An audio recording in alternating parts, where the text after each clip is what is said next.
Hello, everyone. I am Nisha Zachary, the COO of the Authority Establishment and the co-founder of the Conscious Leadership Network with Palestine. I am here today with Regyna Curtis, who is the founder of Amatri. So, Regyna, would you take a little bit of time to introduce yourself and explain to us what Amatri is? Absolutely. So I'm Regyna Curtis. I am a soulpreneur. I'm an art channel, and I work intuitively with soul wisdom.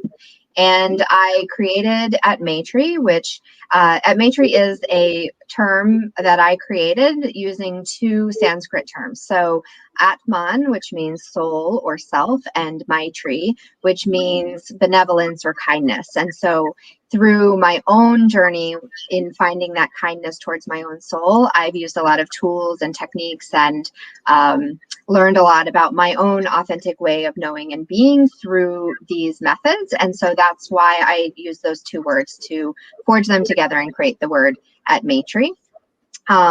So it's my mission through the work that I do with Amatri to use my creativity, my intuitive abilities to help others see in a different way and to more deeply understand their authentic ways of knowing and being. And the three main ways that I do that, although it looks a lot of different ways, but is through channeled artwork, one-on-one connections, and collaborative projects. Awesome. That sounds like so much stuff to cover. So let's start like super simple, maybe. Yeah. With what is a soul language? What does that even mean?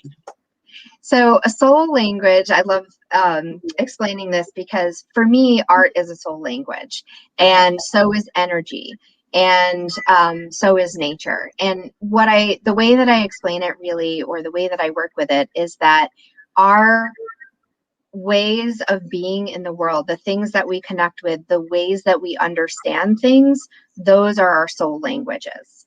And so sometimes those are the things that we're really good at. Sometimes those are the things that we're not good at, that we spend a lot of time trying to learn and understand. And it's through that process that we learn about ourselves and we learn how to truly be our authentic selves. That makes sense. Okay, so how do you recognize it when you're looking for it? Yeah, it's I would say the way that I honestly recognize it now is when things seem to flow, and that is not always the way that I recognized it in my life before, though. The way that I recognized it when I was a little, I'll say just earlier in my spiritual journey, it would be the things that I would be constantly drawn to in different ways. And again, we can work things in a positive way or in a negative way. And not to say that it's good or bad, but to say that sometimes we work things in a way that feels really aligned and feels really good and we're enjoying it. And sometimes we work it in a way that is, we keep getting drawn back into it, even though we try to keep pulling it away from it. And it's through that resistance and that process that we learn about it. Okay. So then let me ask you this, like saying it that way, you've got these two sides of it. And if you're going through the part where you're dealing with the resistance, because I think the rest of our conversation is going to pretty much play itself out. But if you're going through that resistance side of things, like how does that work? And how does that actually, like, can you flip that? How do you know that you're at the point where you're no longer resisting it? Or how do you just let go and stop resisting it? However it works. I would say the key to that is awareness. And we have to be aware of something before we can change it. And we have to become aware that we want to change it before we can consciously change it, right? So things can change for us. And sometimes that's when we get into that groove or we get into that path of, okay, I've stepped into this arena, or I've stepped into this area where I'm going to explore this thing, almost like we do when we take a certain track in our education, right? I'm going to study science, or I'm going to study art. I'm stepping into that track. And when we do that, sometimes we do it consciously, like saying, okay, I'm going to move into this, I'm going to study this in this way. And sometimes we do that unconsciously by attracting it through our belief system. And sometimes that plays out in that way of, okay, if my belief system aligns with me working this path in this way that feels aligned and positive and fulfilling, then great, I work it in that way. If my belief system brings me more into a track where I'm working it in that place of resistance, then that's the arena in which I'm exploring it. And so until we have awareness that that's where we are, we stay in that space, right? And Right. so sometimes people will explain, I don't love the term hitting rock bottom, right? Because I feel like that has such a negative connotation. But Mm-hmm. if you look at it instead of as a clear surface, or a place where there's no distraction, that place you're almost forced, right, to have the awareness because there's nothing else distracting you. Right. Yeah. So there's lots of places along your path where you could consider that to be that place. Or you could consider that you can hear those awarenesses, right? Like we have lots of times where we hear our intuition say, hey, wait a minute, this isn't feeling right. And those are all opportunities, those are doorways into that awareness. So at whatever point, our soul, our energy, our trajectory that we're heading on, if we hear that intuition and we decide to walk through that door, that becomes our first step of awareness. Okay. So now I have another question. Yeah. So there are some people that believe like if you miss an opportunity, you just miss the opportunity. But you mentioned doorways. So are you saying that there will be more of the same opportunities, or do you think that there are different opportunities that will take you to the same destination? More so the second one. Okay.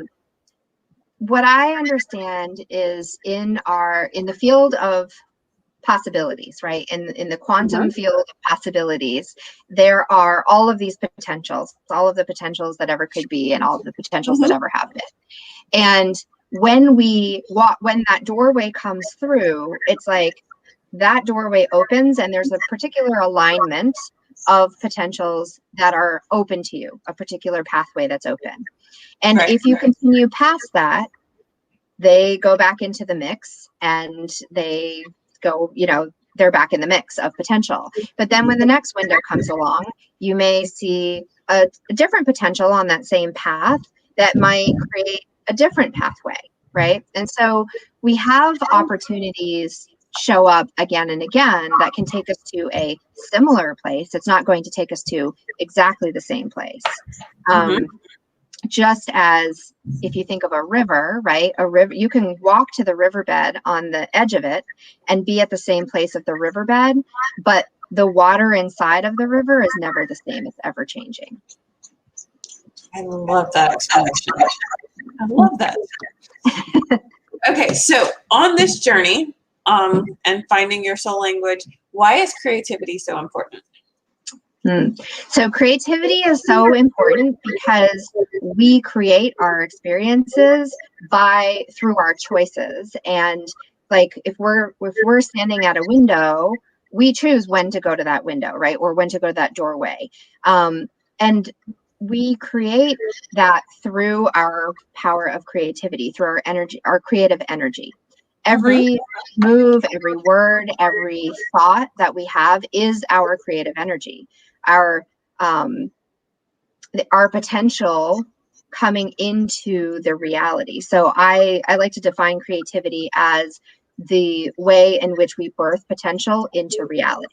We drop it out of that realm of possibility, out of the quantum field. We embody it in ourselves, in our bodies, and then we express it energetically, whether that is through spoken word, through song, through food that we create, through artwork, anything that we drop in that potential, embody it, and express it is creativity. Okay. So on the two other extremes the two extremes that we were just talking about, so you've got the resistance and the part where you're working in, I don't want to say your zone of genius, but that's the easiest way to explain it. That's a good way to explain it. Yeah. So how on the negative side does creativity help? Creativity can help you more consciously come into. So you get that awareness, right? Okay, I have the awareness that this is the place that I'm in, and I have the awareness that I want to change it, right? Mm-hmm. By using your creativity, you can consciously align your conscious mind and your subconscious mind, because in your subconscious mind you have this soundtrack already, the belief system that's been going in the background, and Mm-hmm. that is a very powerful soundtrack. And that is really where what's attracting those potentials into your world at that point, because you're not the conscious mind and the subconscious mind are not in alignment. But when you get that awareness of where your subconscious mind is, whether you know that that's what it is analytically, or you just have that intuitive hit of, I want to change something, then you can use creativity to align your conscious mind and your subconscious mind. So as I said, anything creativity is bringing anything from that imagination into your body and expressing it. So you Mm-hmm. practice, you give it a place to happen, right? So here's something that I enjoy doing, I enjoy creating, and it might be, our inner critic wants to say, well, if you want to create art, then you have to create a masterpiece, or you have to create this, ongoing thing, and it has to be skilled, and it has to be all these things. Well, no, creativity can be, I'm going to draw a 1-inch circle on a piece of paper and I'm going to color it in. And that's me. That's where I can meet my creativity right now. And that's all I can do. But I do that every single day. And by the end of the week, maybe I can color it in with a purple marker. And maybe by the end of 2 weeks, I can actually draw some lines in it or posts or something. And then it expands from there, and it expands from there, and expands from there. Oh, I love that. Okay. So, what is the difference in a devotional practice and a disciplined practice? So this is a great segue, actually. So that starts out as a disciplined practice, right? I'm choosing to meet my creativity on this canvas that is a paper, right? That's the Mm-hmm. meeting place of where I'm going to meet my creative energy. Mm-hmm. And as I do that over and over and over, and I start to expand that practice, I start to recognize and bring awareness into, brings me some peace of mind. And maybe that's what it is at first. It's just, I can zone out while I color this in, and I can give that analytical place. And then as your circles are progressing and they're getting bigger and more advanced, your mind is able to create this pathway or channel where thoughts are able to flow through more, and where those potentials are able to flow through. And that becomes this place that becomes this creative, sacred space for you, right? And maybe that's on the golf course, or maybe that is hiking in nature, or maybe that's on a yoga mat. But that practice, when you come to it not out of the space where you're devoted, where you are, dedicated to doing it because you feel that you have to, or because you're trying to create the sacred space. Once it becomes that sacred space, it's devotional because you want to show up. You have a connection with it. It's a heart-centered place that you're coming from, rather than a head-centered place. Wow. Okay. So, what is the way to get from that disciplined practice to the devoted practice? Because I know, like, when we started working out, like, we work out as a family. When we started working out, it was like, if all three of us weren't working out, there wasn't that level of devotion. It was like, oh, well, he took off, I'm taking off, that kind of thing. But all of us together, we're able to hold each other accountable in that disciplined space. And now it's to the point where it's like we want to do it. Even if somebody else falls off, like, everybody else is there. But on other things, that's not the case. So how do you get to the point where it is no longer a discipline thing? Like, I have to do this. I'm going to suffer through. Sooner or later, I'm going to make it all work. Yeah. Honestly, it's not something that you can force, but it is something that you can encourage. And I would say that not everything needs to be a devotional practice, right? Like, I Mm-hmm. brush my teeth every day. That's not necessarily a devotional practice for me. That's a disciplined practice, right? I don't want Right. my teeth to fall out, so I brush my teeth. And um And in some ways, you could say that is a devotional practice then, because I am devoted to my oral health, which is then connected to the rest of my health, etc. But it's not necessarily a space where I am connected to that flow, that where I'm connected to that soul language. And so it's when you can identify this connects me with my soul language, that you know that that disciplined action can become devotional action. Okay. And so it's finding that balance of those two spaces. And when you feel it, you'll know it, right? Like, oh, wait a minute, this is feeding me, this is nourishing me in some way, right? And the other part of a devotional practice too that I really want to note here is that it doesn't always look the same. And I think that's something that we're often taught. If you have a meditation practice, you start at 2 minutes and you build up to 2 hours, and you sit and you do it this way and you find your way of doing it, and that's the way you do it, and you meet that every day, right? Mm-hmm. When I come to meet my creativity on the canvas that is my creative practice, my intuitive artwork, it often uses the same materials and it often takes a similar shape, but not always. Mm-hmm. There are days when, I have a creative practice that lasts anywhere between 60 minutes to 90 minutes, usually each day. That's not a beginner state, right? Like doing that. And still, there are days when I can't really meet that either. Right. And so I choose to do something else that is in that creative space, whether it's going back to my 3-minute mandala practice, those little mandalas I was talking about, or if it's going back into just, maybe it is just picking up a marker and doodling something.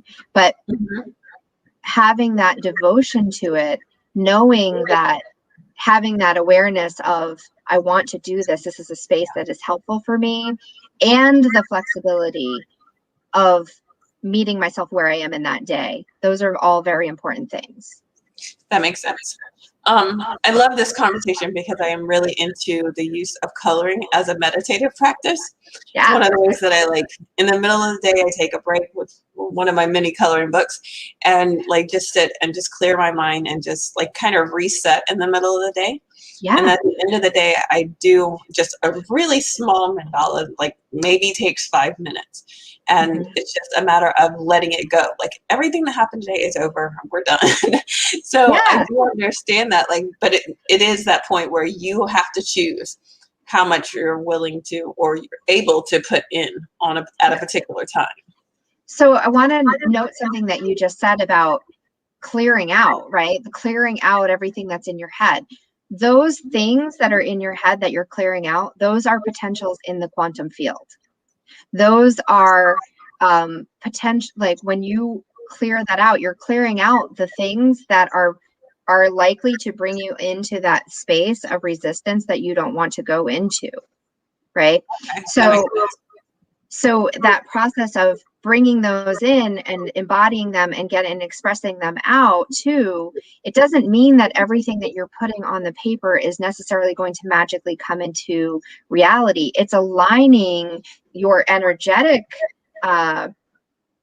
magnet, I guess you could call it, right, to the things that you do want to create and embody and pull through into the reality of in a more aligned way or in a bigger way, right? But you also have to allow those other things to come through so that they're not clogging up that doorway.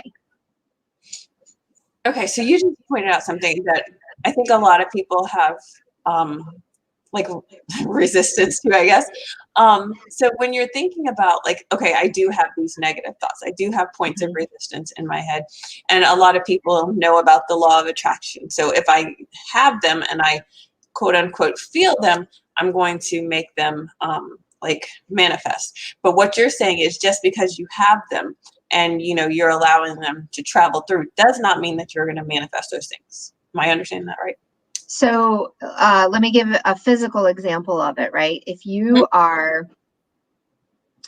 eating something, your body, you digest it, you consume it, right? You're embodying it. You're putting it into your body. You're dissolving it. You're digesting it. And then your body knows what it needs from it. It's taking nutrients from it, and it's also passing through some things that it doesn't need, right? We're doing that same process, but the things that align with our bodies, and our bodies have this intuitive way of knowing what it is that we need from that food. And I'll note that sometimes it's storing fat, right? Because our mindset might be aligned with, okay, we're in this lack mindset, and so I need to store the fat because we're going to run out of resources. And so that's what it takes from it. But if your body is not aligned with that, right, then you're passing through what you need, and it's not looking to store that fat because that's not what you're in alignment with. That's a really good explanation.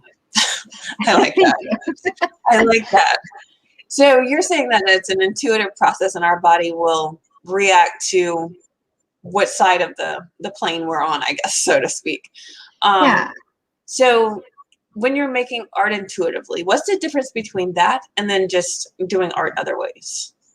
So when it's the level of consciousness that I'm putting into the creation of it. And so, I was trained as an artist. I went to art school. I was an art teacher.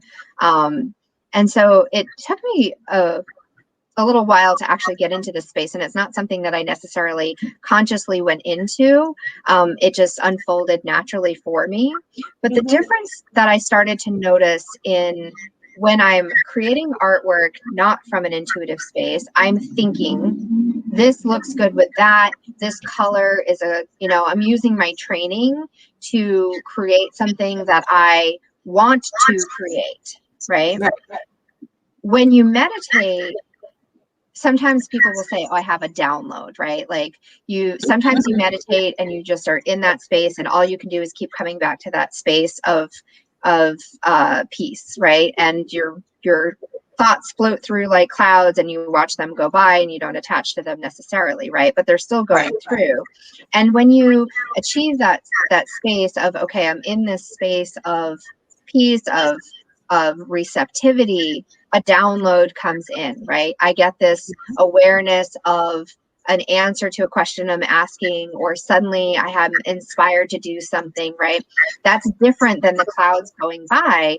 And through the practice of coming back into that space of meditation, you again and again experience the clouds going by, so that you know the difference between this is just noise floating by in my head, and this is a download from my soul, right? It's very similar in the process that I have of creating intuitively. Is I get myself into that space of receptivity where the clouds become, oh, I want to use this color because it would look good with that color, or these two colors go well together, I know, because they're complementary, or I like blah, blah, blah, right? And I instead receive triangle, make it red, do this, overlap it with that, right? And so I allow myself to keep coming back into that receptive place. And in my own process, I've limited I've given myself kind of like a set of tools that I use when I do this that help me stay in that space, so I don't have to make a decision necessarily. So for instance, I use stencils quite frequently in the work. So I can show you, here are some examples of my intuitive works. They're very geometric.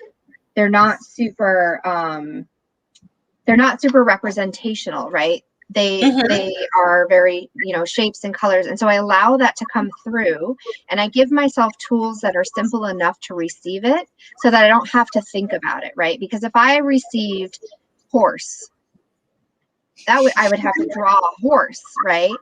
And so instead, if I give myself these tools that are really simple and easy to, very accessible, then I can follow the guidance, and together they layer into these more complex images. And then through the creation of that, I receive insights about, sometimes I'll see something like, oh, these lines are blurring together. Oh, blurring the lines in our reality, or, I'll start to get the intuitive download from there, from the artwork. Wow. Okay. So obviously this is going to take some practice, to work up the muscles, just like anything else. So how do people get started if they want to start trying to use creativity. And a lot of people say, Yeah. hold on, let's back up a second. A lot of people Yeah. say they're not creative. So if they're not creative, how do they get started? And then if you think you Yes. might be a little bit creative, how do you get started? Well, let me start with a myth buster. Everyone Mhm. is creative. Everyone is creative. I agree. Not everyone is artistic, and artistic and creative are not the same thing. You may be creative as a gardener.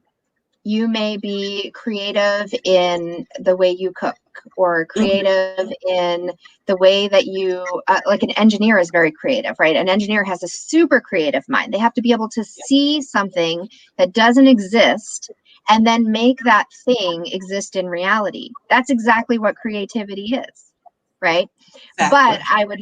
I know a lot of engineers that would say, oh, I don't have a creative bone in my body. You have all the creative bones, right?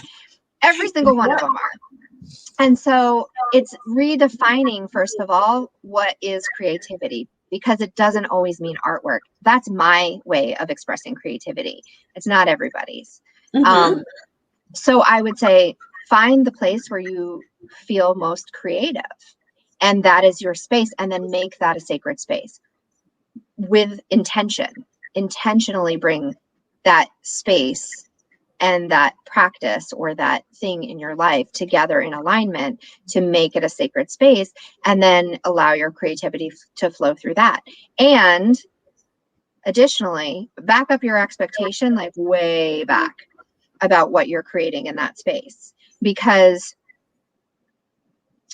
we tend to think that we are superhuman, which we have the capacity to accomplish anything, right?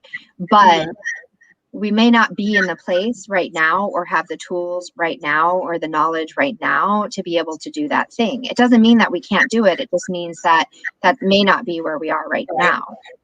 And we also have a tendency to set our goals and expectations in the point where, so we all have ups and downs. We're living beings. We are existing on frequencies, right? And Mhm. there are unlimited numbers of frequencies happening within us at one time. And our productivity is one of those frequencies, right? We tend to set our goals when we're at the height of our productivity Yes. and our motivation, right? Productivity and motivation. So I set this goal, I achieved this today. So that means I can achieve it any day. Yes, that's true, and also not true, because we are going to have days where we're down here in our motivation and our productivity.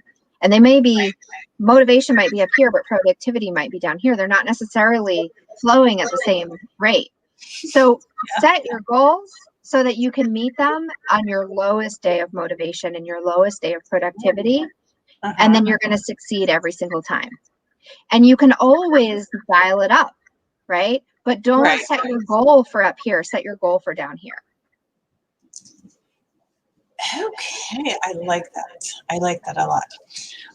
So I know you have a special going on for Mother's Day. Do you want to tell people about that? Yes.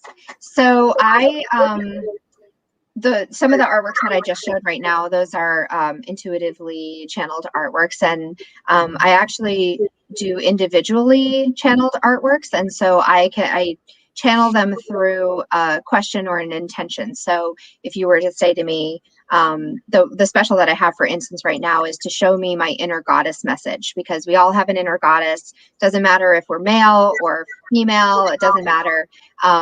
We all have inner goddess, and for Mother's Day, I thought, what better way than to channel our inner goddess, or channel that for someone. So what I do is I receive the intention of show me the inner goddess for Nisha or Alice or Regyna or for whomever you're asking it for. And then I sit with that. I meet my creativity in the space of the canvas of my artwork, and I channel through an artwork and a message for that person. So the kind of energetic blueprint of the message is received through the visual, but also through a channeled written message as well. And then I send both of those to the recipient, so they have this artwork that they can work with. And I also send a pamphlet of different ways that you can work with it. So you can sit with it in meditation, you can put it in like where to put it in your house, Mm-hmm. etc. And I type out the message separately so that you can see the visual and see the message at the same time. Um, So that's on my Etsy store. And I know, Nisha, you're going to put the link Definitely. in the description. And I'm actually running a special through the end of May for 20% off. Very nice. Okay, so just to clarify a couple of things, the person who is purchasing does not have to be the person that it's for.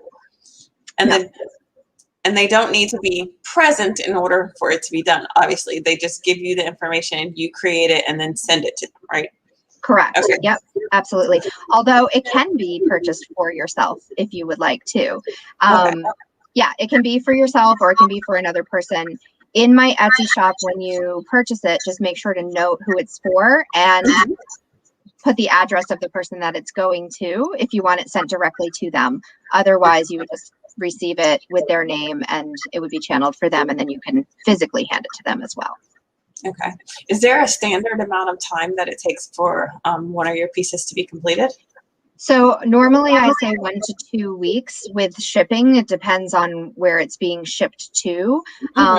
But I do honestly, I usually complete them within a couple of days of receiving them because I feel most connected to the energy at that time. So I try to just receive the download and create it as quickly as possible. So right now, because I'm doing this as a Mother's Day special, my goal is to turn them out as quickly as I can, as I receive them and produce them. So it would be less than that, I would say now. Great. Okay, so where can people find you? You just mentioned your Etsy store. Where else can they find you? So my website is at matri.com, and it's spelled ATMAITRI. I'm sure Nisha, you'll put that down in the chat as well, or in the whatever it's called. And I'm on Instagram. I'm on Facebook too, but I don't post there quite as frequently. So at Matri on Instagram is a great place to find me. At Matri on Instagram. Okay. Yeah. Let's make sure I'm putting everything in here. All righty. You also have a YouTube channel that shows some things. I do. I always forget to mention my YouTube channel. Yeah, so I have your YouTube channel is so cool, like the stuff that you talk about over there.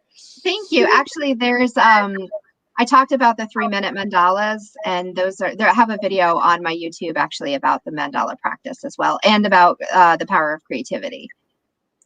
Perfect. Okay, so I will make sure, at least on YouTube, that the YouTube links for your videos, the 3-minute mandalas, underneath our video so that they can get there from here. Thank you. Well, thank you. Thank you so much for joining me. It has been awesome talking to you. I've been so excited about this. Just because of what you do is like, I don't know, food for my soul. I just love all the creativity and the fact that you say, like, even if you think you're not, like, you are. Creative is different than artistic. It's like you have this way of opening up the permission box and saying, hey, it's all yours. Grab what you want, you know? Yeah. So I love that. So again, thank you so much for joining me. And I would love if we could have another conversation soon. Yeah, let's do it. Definitely. All right. Bye, everybody. Thank you. Bye.